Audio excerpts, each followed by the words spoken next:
Hey class, so today we're going to finish up the Module 11 notes, talking about flowering plant reproduction in angiosperms. And so if you don't have your notes from class last week, pause now and get those so that you can fill them in. All right, so the way that these notes are broken down is into a couple of parts. So we're talking about reproduction in angiosperms, which is flowering plants. Part one is going to be talking about the formation of sperm and egg cells. Part two is going to talk about pollination. Okay, so the movement of pollen from the male part of the plant to the female part. And then fertilization is joining together of the sperm and egg cells. And then we will talk about germination when the plant, the embryo inside the seed actually begins to grow into a tiny plant. And we'll touch a little bit on asexual reproduction. If my time runs out before I get to this part, I'll just send you the notes to fill in for this section. Okay, so let's get started. Your notes look like this, right? Reproduction in angiosperms, part one, sperm and egg cell formation. So we're right here under pollen grain formation, and you can see the first word here that you're going to fill in is anther. So remember, in the male part of the plant, you have an anther here, which produces the pollen, and you have the filament here, and this whole thing together is called the stamen. All right, so it's in the anther of the stamen that where pollen grains are going to be produced, and those pollen grains contain the sperm cells of the plant. Okay, so the pollen grain contains sperm cells. All right, so in a pollen sac, that's that first point and that first blank there. In a pollen sac, you are going to have diploid cells undergoing the process of meiosis. And remember, meiosis is dividing, cell division that happens twice, so that you end up with four cells that each have half the genetic information that they need, because the sperm cell is going to join together with an egg cell later, and then it'll have everything that it needs. So in the pollen sac, you have diploid cells, all right, undergoing meiosis, so division twice, and ending up with haploid cells, which are basically in the form of four pollen grains. All right, so that's what we're ending up with. We're ending up with four pollen grains in this process, and that's all a part of that first point. Then the cell is going to undergo mitosis. All right. And so in mitosis, it's going to split, and you're going to end up with this pollen grain that's going to contain two haploid cells, but both of them are going to be enclosed in a shell, and that altogether is called a microspore. Okay, a microspore. All right, so stay with me. This third point tells us that you have one haploid cell, so half the genetic information, right? Is one of these haploid cells is going to become the tube nucleus, and we'll talk a little bit about the job of the tube nucleus. Okay, and then you're going to have the other haploid cell actually becoming two sperm cells. Okay, all right, so we have one tube nucleus and two sperm cells. All right, this is kind of like the end result of pollen formation. So let's look a little bit at our diagram and how this process works. All right, so you start off with a cell that is 2N. It has twice the amount of genetic information. It's going to undergo meiosis twice, so it divides, and you end up with four cells. Okay, this cell is going to divide so that you end up with genetic information in the form of this part here, which will be the tube nucleus. This part which is the sperm cell part, is going to divide again. And so you end up with a tube nucleus, but two sperm cells all enclosed here. Okay, all enclosed in this microspore.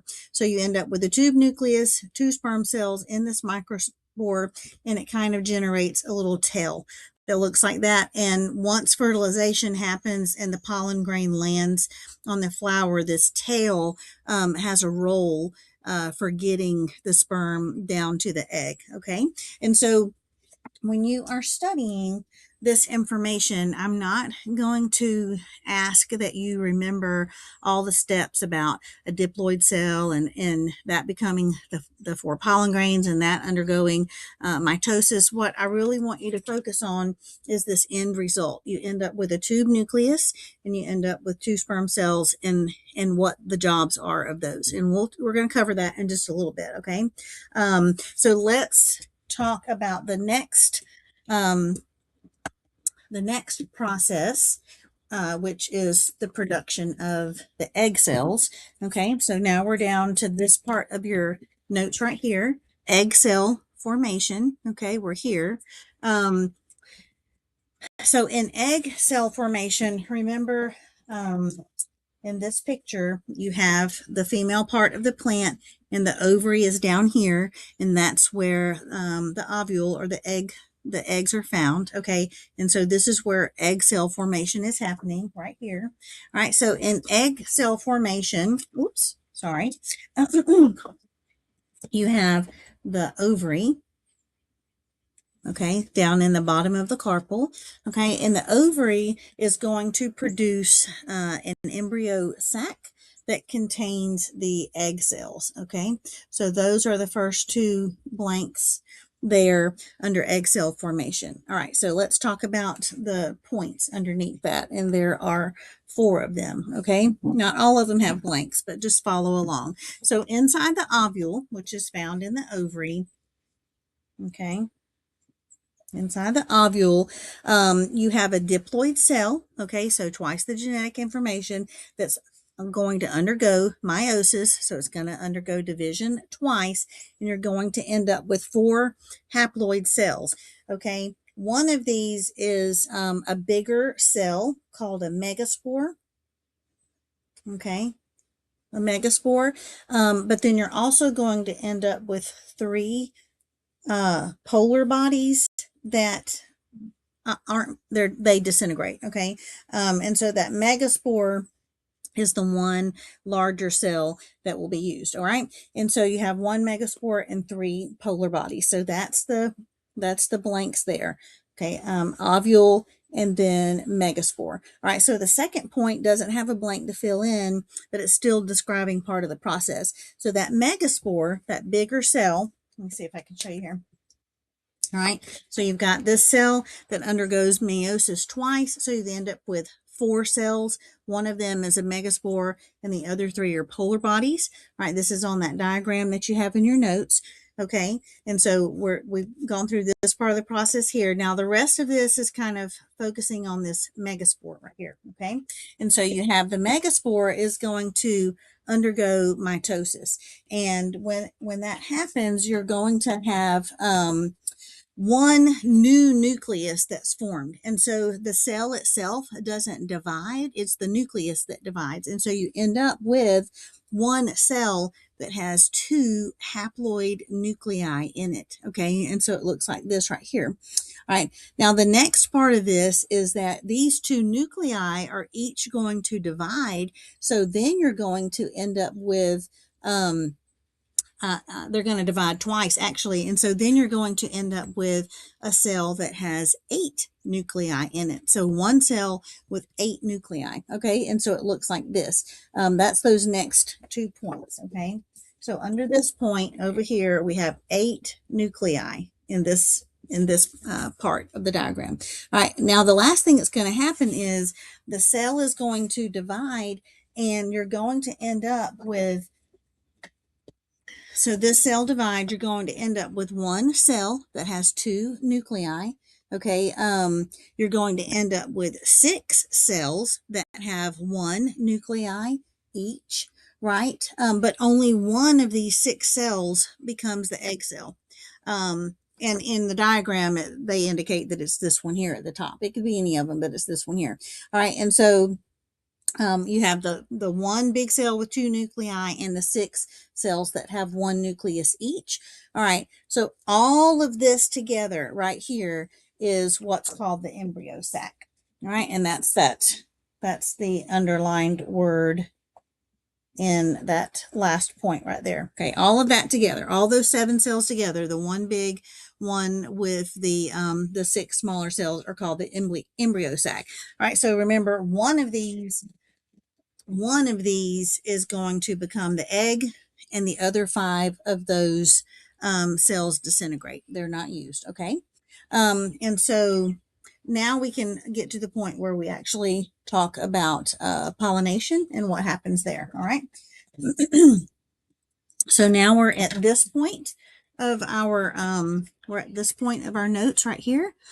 Reproduction in angiosperms part 2, pollination. All right. And so if you needed to pause your screen so that you can see anything on my notes here, you can do that so that you can fill in if there's anything that I missed or something that you didn't catch.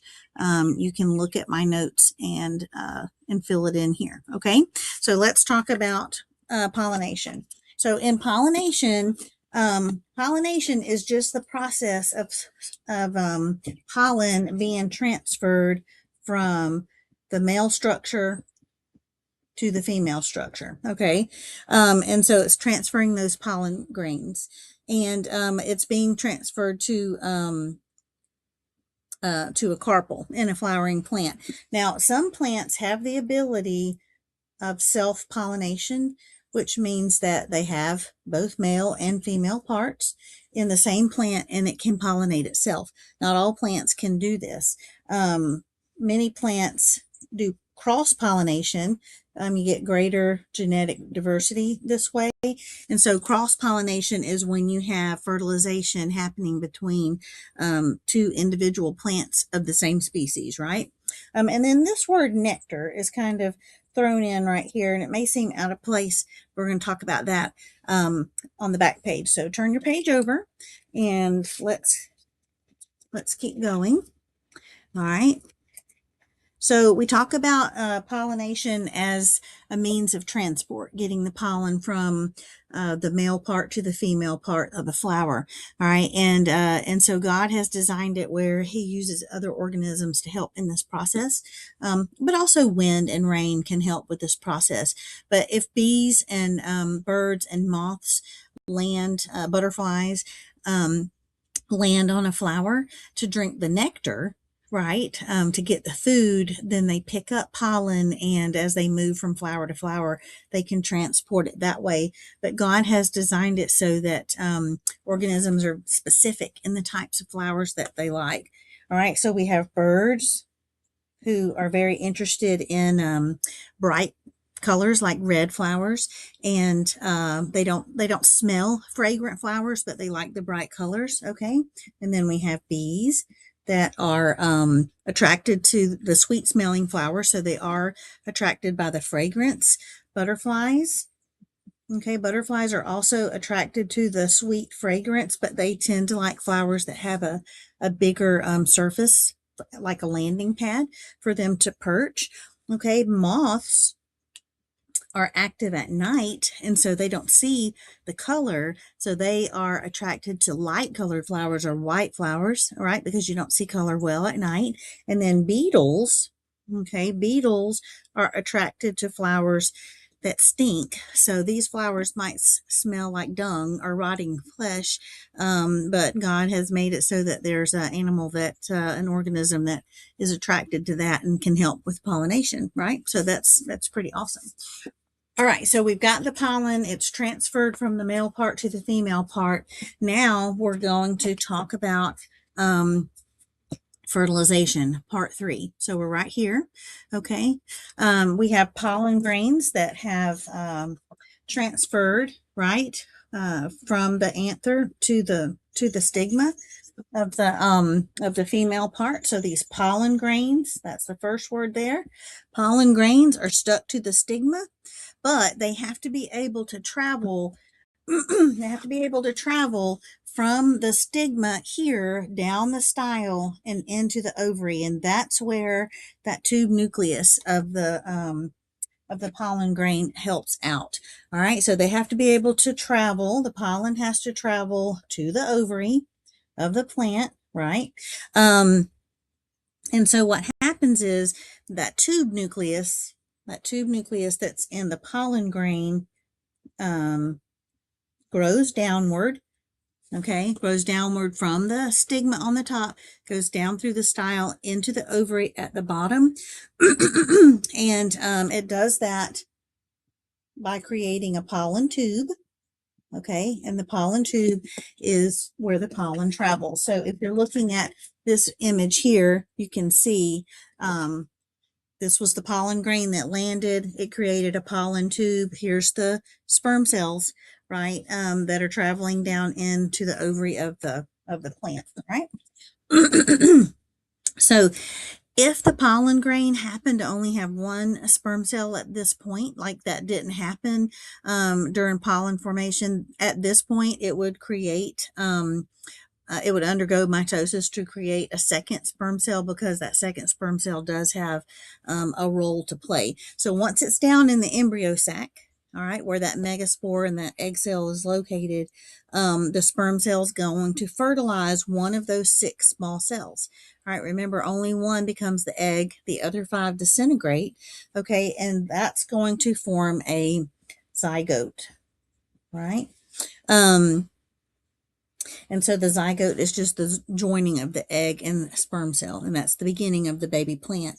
And the other 5 cells disintegrate. So that other sperm cell, though, is going to fertilize that big cell, that big megaspore right here. The other sperm fertilizes this part, okay, and that is going to then become the endosperm, which is a food supply for the baby plant. Okay, this is on that 4th point in your notes. This whole process where you have 2 sperm and one joins the egg to make the zygote, but the other joins that endosperm to make the food supply. Because there's 2 sperm involved, this is called double fertilization. Okay, double fertilization. 2 sperm nuclei are going to fuse with those 2 different cells in the ovule, so that's called double fertilization. Okay, all right. So now we are here at this part of your notes called seeds and fruits right here. Okay. After fertilization, that little zygote, okay, that little fertilized egg starts to undergo cell division to become the embryo, right? That little zygote forms a stalk of cells. Okay. And the endosperm is going to absorb food. Okay, it's going to absorb food from the plant. Now, remember we mentioned this word last week, cotyledons. The cotyledons are those first seed leaves that form. Okay, and this helps to provide nutrition for the developing embryo. Okay, remember, it can be a monocot plant has 1 seed leaf and a dicot plant has 2. Okay, these eventually go away. They're the first leaves, the seed leaves, but they'll be replaced by bigger leaves that undergo photosynthesis. So what you end up with is the ovule, okay, that fertilized egg. It's going to develop a protective coating around it called a testa.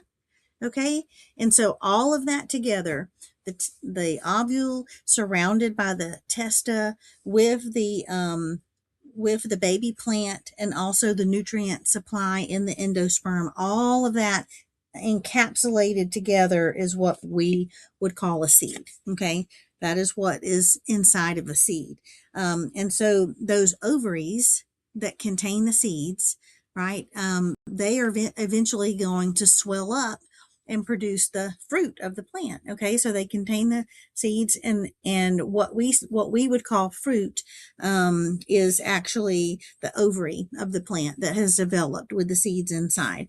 Okay, so the fruit, let me that blank down there is fruit, but let me start up here. So the fruit of the plant is the ovary with the seeds inside. Okay, so we classify fruits as either simple, okay, or compound. If a fruit is simple, right, then it's made from one ovary, from a single ovary. If it's compound, then it's made from many ovaries. All right, and then we can further classify aggregate fruit or multiple fruit. Okay, an aggregate fruit is made from several ovaries within the same flower of a plant. A multiple fruit is made from several ovaries of different flowers. Okay, that's a little bit hard to understand and visualize. I'm going to kind of refer you to your book to study that a little bit further in case we're not able to do the lab for this. I'm hoping to still do a video for your lab, but if not, the book kind of goes into this a little bit for you. So we first can divide a fruit based on whether it's simple or compound. We can also classify it whether it's fleshy or dry. All right, and I've given you some examples, some names of different types of fleshy or dry fruit, but basically just think about it this way. You have fleshy fruits, which are things like apples or plums or peaches or berries or bananas or tomatoes. Think about those being fleshy. Dry fruits are going to be things like nuts and grains, and even when you eat them, they feel dry, right? They're not fleshy. Pea pods and things like that. Okay, those are dry fruits. All right. And like I say, if we're able to go over the lab through a video, I'll be able to explain that to you and show you some examples. Okay. And so the next part that we're going to talk about is germination. Germination happens when that seed meets the right conditions of moisture. Okay. It needs moisture. That's why we water seeds after we've planted them. It needs the right temperature. That's why a lot of times we wait to plant our garden until we know that the temperature is going to stay warm, but it also needs the right amount of oxygen. And when these three conditions are met, then the seed can begin to grow. And when the seed starts to develop into a small plant, like the seed has these conditions and it splits open and begins to grow, we call this process germination. Right? Germination is the process of developing a seed into a seedling. Now, if you look at the picture there in the diagram, you'll see that different parts of the seed become different parts in the seedling or the plant that's beginning to grow. All right, that first part is at the bottom of the seed. That is the part that grows downward and eventually becomes the root of the plant. All right, the hypocotyl, which is that next part there, the hypocotyl is going to grow upward from the seed, and that is going to become the stem of the plant. All right, and then we have the epicotyl. All right, the epicotyl is what is going to become the true leaves of the plant, the part that that undergoes photosynthesis. All right, and then the last part is called the plumule. And if you look at that, it's kind of at the top part of that bean seed. All right, this is actually what becomes those first seed leaves. All right, that's the first part of the plant that germinates out of the seed. The plumule becomes the seed leaves. Okay, so just a little bit. And that is something that you do need to remember for your test, what those things turn into. Okay. So the very last part is asexual reproduction. We call this vegetative reproduction. We can also call it propagation. Oops, let me see. Propagation. All right, so when you propagate a plant, you can actually grow a new plant without sexual fertilization happening. This is asexual. This is asexual reproduction. All right, so I'm just going to go ahead and write the words so my video doesn't time out. But we can grow plantlets from the leaves of plants, right? Some plants have underground stems that create new plants. Mint is an example of this. Some plants can be made from the tubers of plants. Think about potatoes and being able to cut up a potato to grow a new plant. A potato is actually a tuber. Some plants produce runners, all right, which are above ground stems that grow off and produce new plants. Strawberries are an example of a plant with runners. We can take a broken stem or a bent stem and bend it downward into the soil and produce a new plant. A blackberry bush is an example of that. We can take the leaf off of a plant and root it into soil to propagate a new plant. And African violet is the example there. We can also graft one part of a plant onto another plant of the same species and create a new plant. So an apple tree is a plant of something that can be grafted. All right. So that should have filled in all the blanks for you there. Hopefully you're able to see my board and get that information filled in. If you have any questions, you can reach out to me and I'll get them answered as soon as I can. And also, if I can get the video for the lab made for you, I will. No promises on that, but I'll try my very best.